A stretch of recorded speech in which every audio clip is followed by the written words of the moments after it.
look in my logbook here from when I was flying active duty. I can go look at March 8th, 1999, and I see I flew aircraft number 159619, this exact aircraft right here.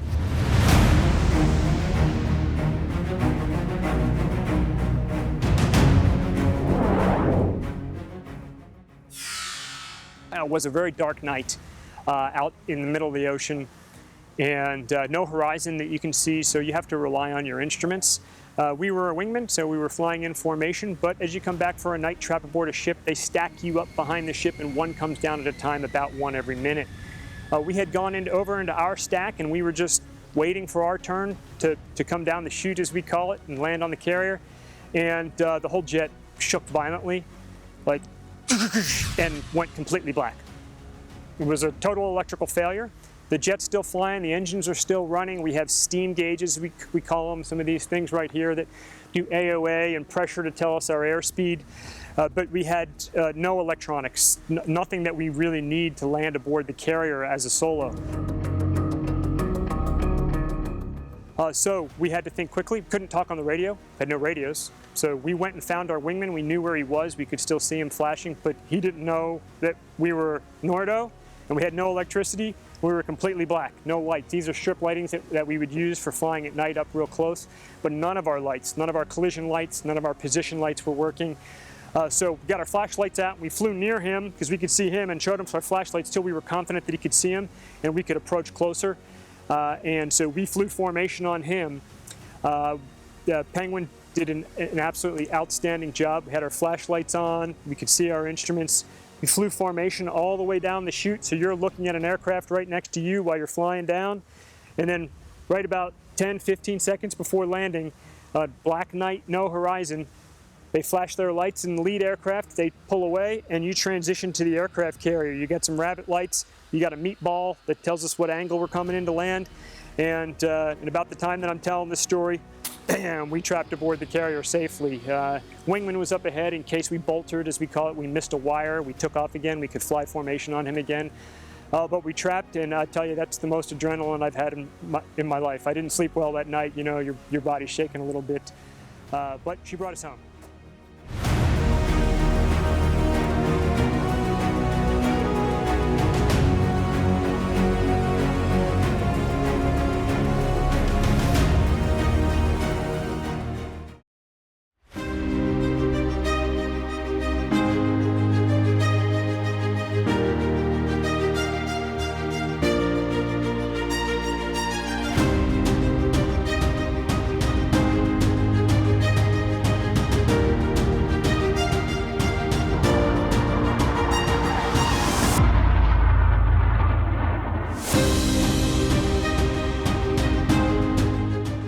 My name is Graham Stapleton, call sign Bones.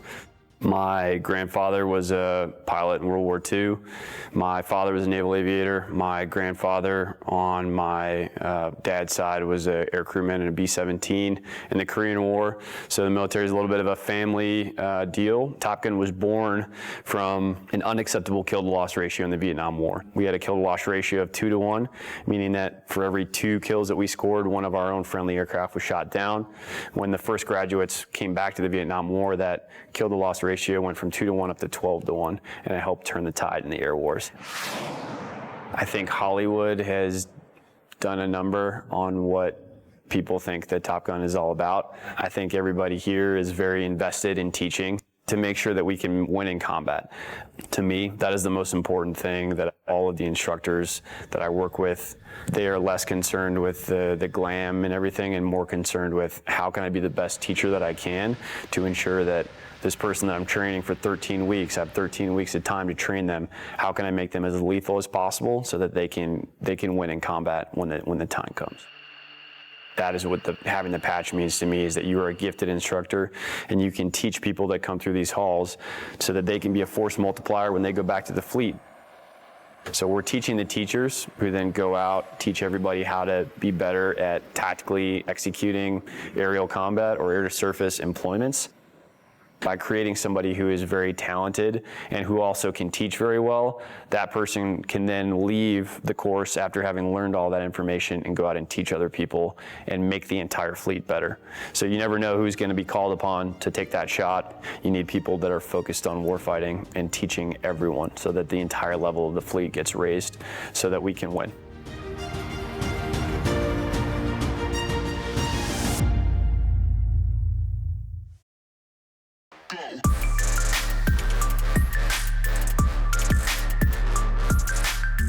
Subject is Lieutenant J.T. Loy. This time I'd like to check the stop run button starting with the flight director. It operates. Flight surgeon. It operates. Lieutenant, if you push the stop run button on your stick. It operates. Okay, the flight deck is manned and ready. Okay, Lieutenant, just a reminder about your first run. It'll be a gradual onset run. You won't have your G-suit on, and you won't be straining, okay? Just sit there totally relaxed. When your lights come down to 30 degrees off the nose, or you have 75% light loss, and I want you to hit the stop the run button, okay? Okay. We're ready to go anytime you are. Ready. Okay, this is going to be 5.5 Gs for 30 seconds. Run will begin on my mark. 5, 4, 3, 2, 1, mark.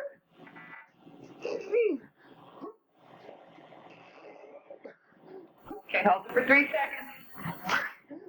1, 2, 3. Okay, you're on top. Look off, look for some light loss.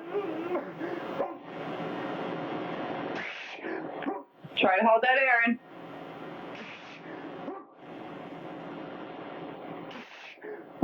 Slack off and look for the light loss.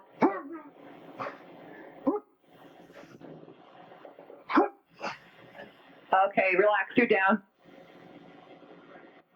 Okay, it's 7.5 for 15 seconds. Run will begin on my mark. 5, 4, 3, 2, 1.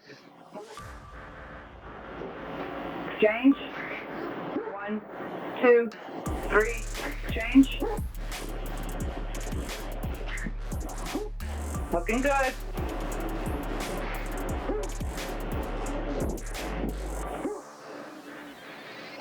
Okay, keep training and relax. Good job.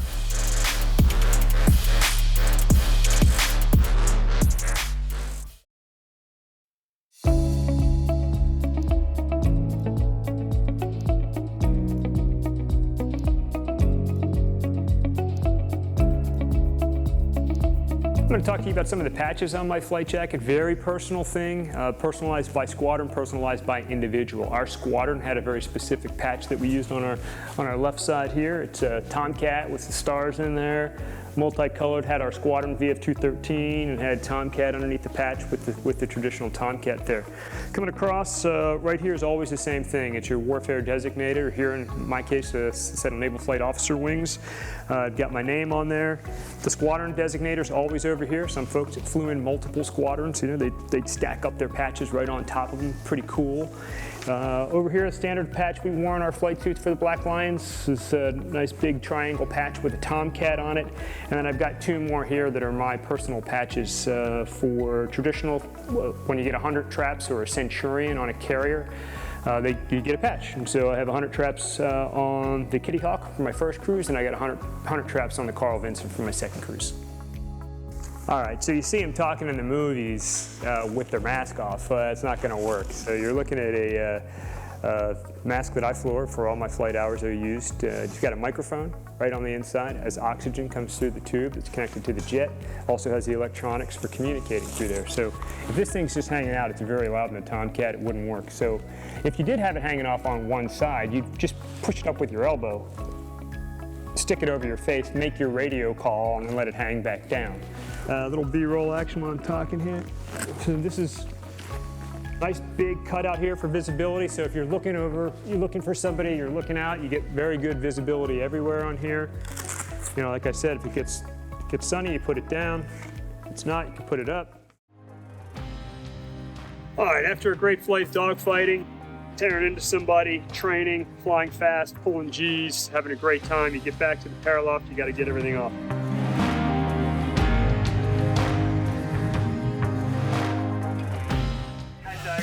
Rick Roy, call sign Lucky. Just want to welcome you aboard and hope you have a great tire cruise.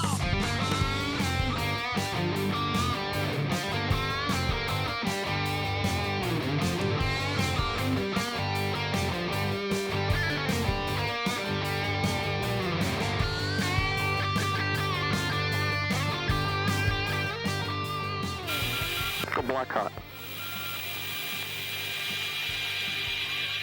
See if we can get it now. Keep it going. The bus came off, huh? Sure did. Left, 9 o'clock. Still your position. Laser's firing, looking good. Them blinds. One, both of them right there. They're right together. Still 6-1 for time.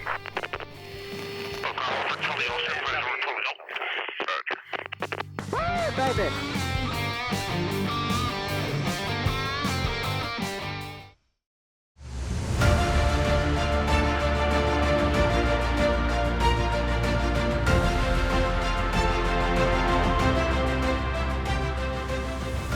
My name is Lieutenant Phil Murphy. I was inspired to become a pilot because it's kind of a family business. My dad and grandpa were both naval aviators, and then the inspiration had come from Top Gun, and told all the great stories about the training that we get here and everything, and then how much fun it is to be an instructor and how rewarding it is. So that's kind of how I went down that road. In terms of graduating students that meet the bar here to earn the Top Gun patch, all of the instructors work to an extreme level on a day-to-day basis to make sure that all of our students will graduate at the appropriate level.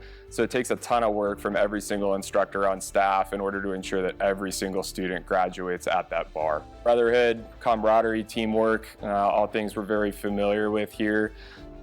So Top Gun, since it was founded in 1969, has been an organization led by junior officers.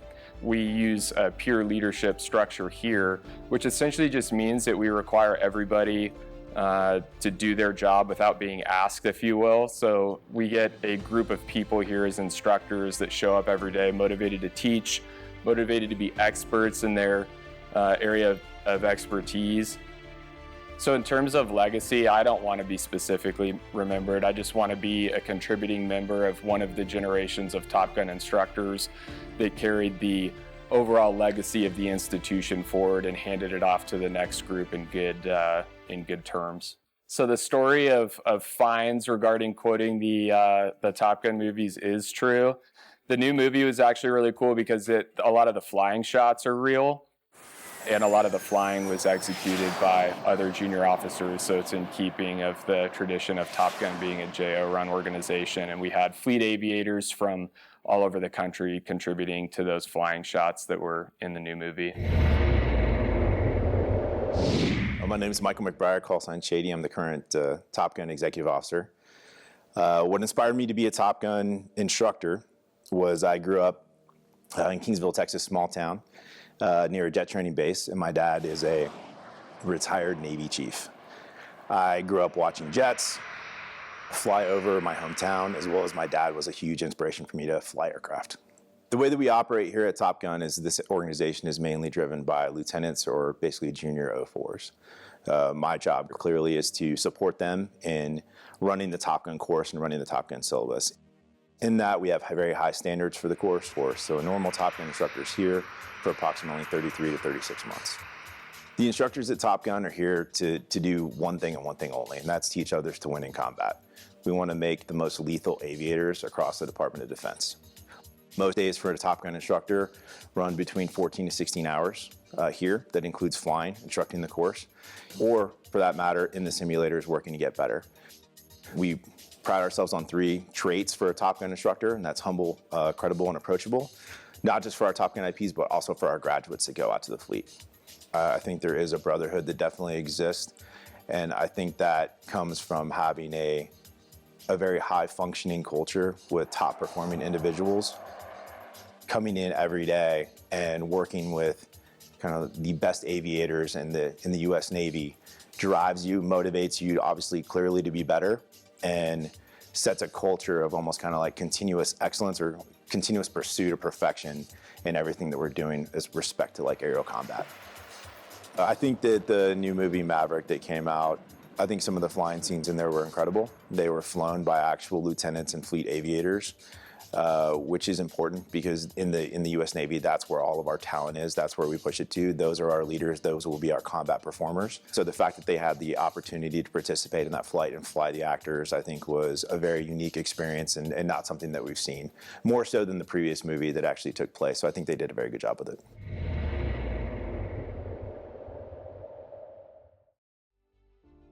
Something that some folks don't often acknowledge or talk about is the tremendous sacrifice, the strain on families, on the sailors, men and women that deploy to serve as serving in the military of the United States. It varies across all of the services, and for the Navy, from my perspective, it was very challenging. You spend a year plus what we call workups, preparing an entire air wing, preparing a ship to be deployed. And the whole air wing comes aboard the ship and off you go, and you don't come back for 6 months. Op tempo in recent times, and it varies at different times, you could come back in 7, 8, 9, 10 months in times of war, sometimes even longer. And that can create a tremendous strain on families. Without a network, without a support structure from Americans like yourself, that can write letters, send care packages, just let the warriors that are out there sacrificing for the freedom of the United States, let them know you're there for them and you care about them, and that means everything. My name is Jamie Jameson, and I'm the museum manager at the Florida Air Museum.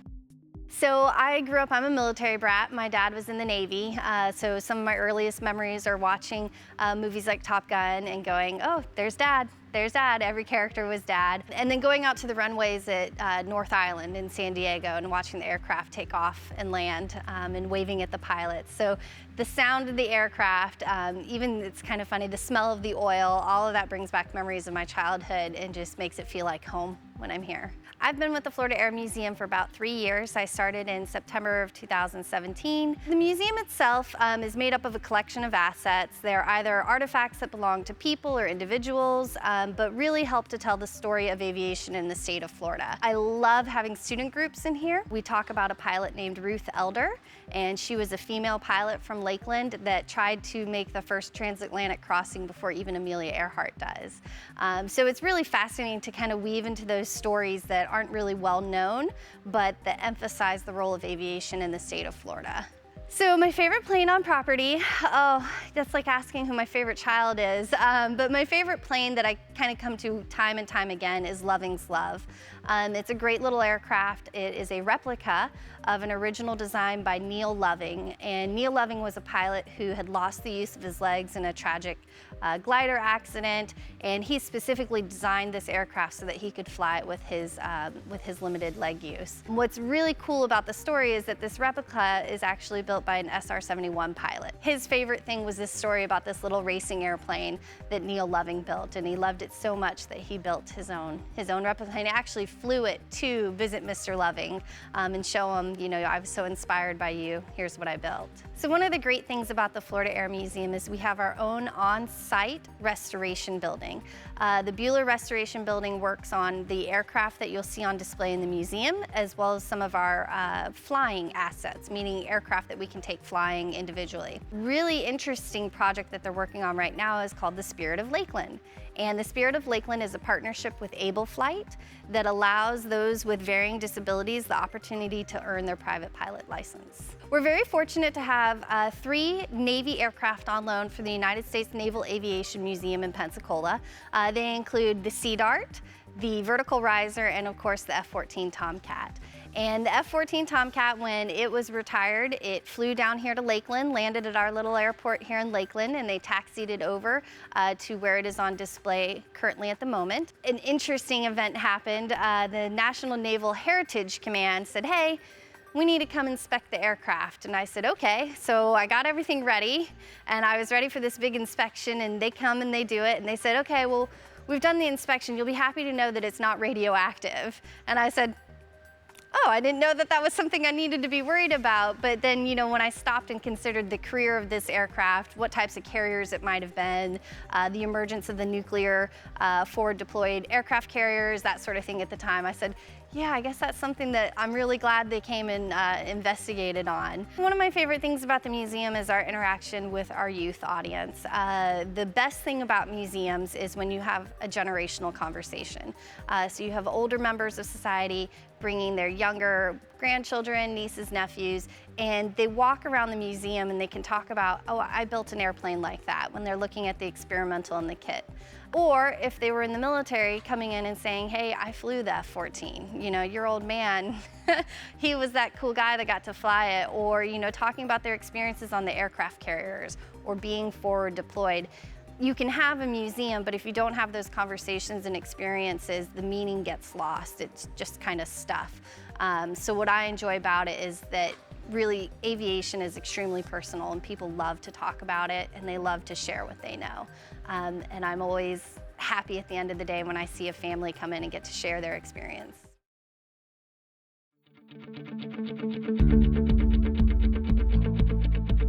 One of the nicknames they gave the Tomcat over the years was the turkey. Because it's got these big wings, swings out, it kind of looks like a turkey flying down low. So if the Tomcat's a turkey, as it's affectionately known, these are its turkey feathers. So this is the exhaust section of the engine, and this exhaust area can close and open as a function of whatever the throttle setting is. So when you're subsonic and you don't have the afterburners going, these things will be closed up in a nice tight circle here to continue to accelerate that airflow outside of the back end here. And this whole big section back here in the engine that you're looking at, you know, from here halfway forward there is an afterburning section, pretty much throwing raw fuel into the back end, lighting it off, call it the afterburner or the blower, or light the cans as we like to say it.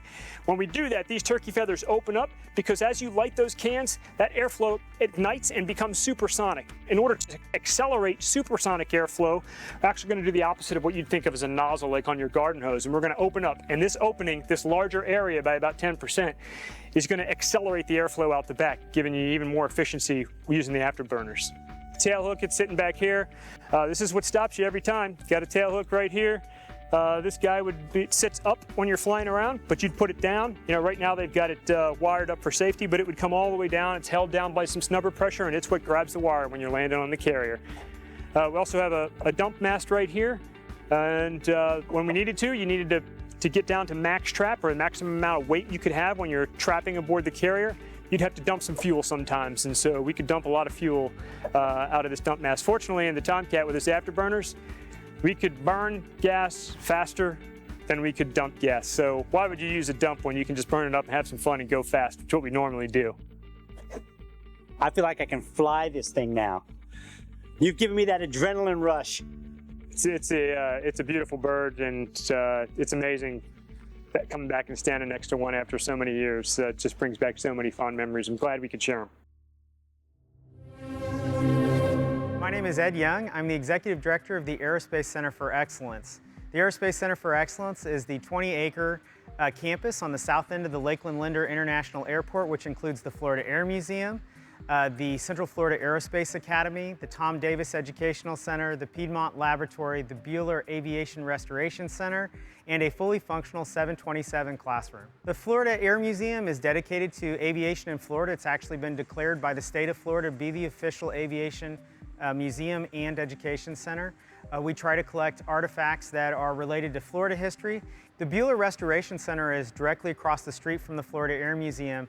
In April of last year, we received a giant box with hundreds of parts in it, and we are now constructing an aircraft. And that aircraft is being specifically designed to help people with disabilities, particularly paraplegics and quadriplegics, learn how to fly.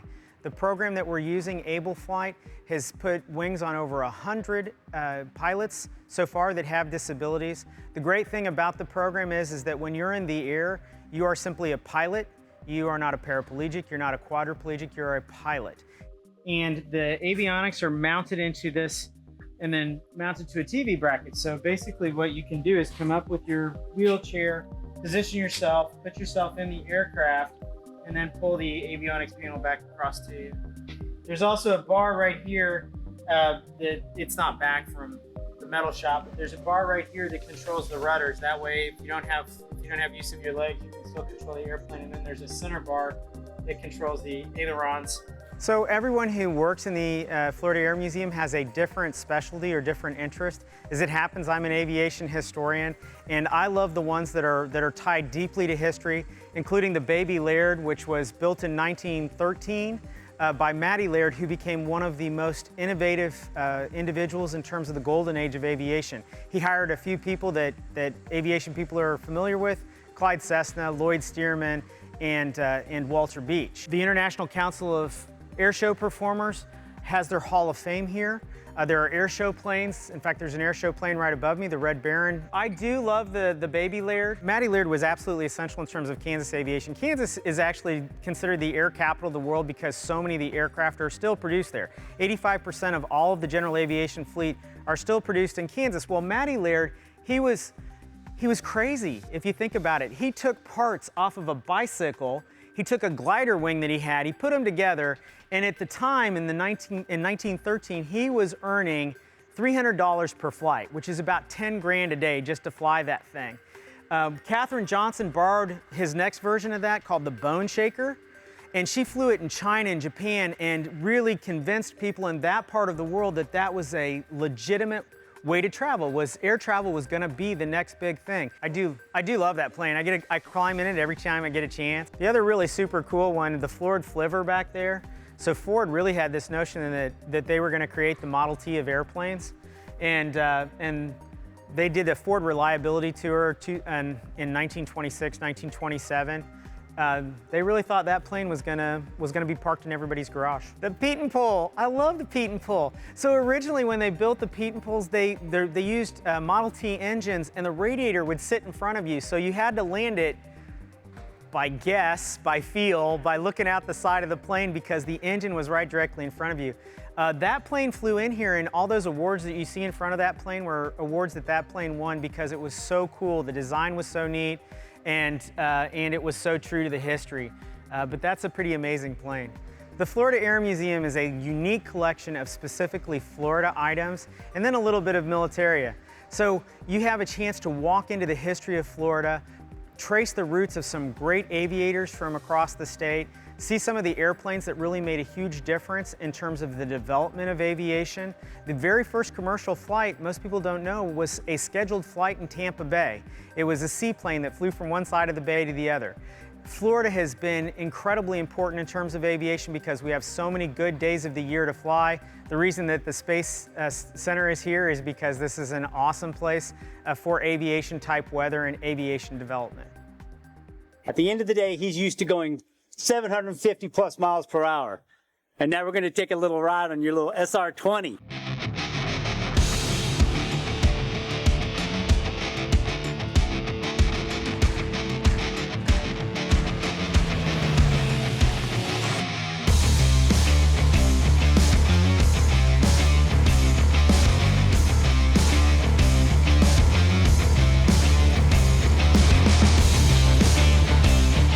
Up and away.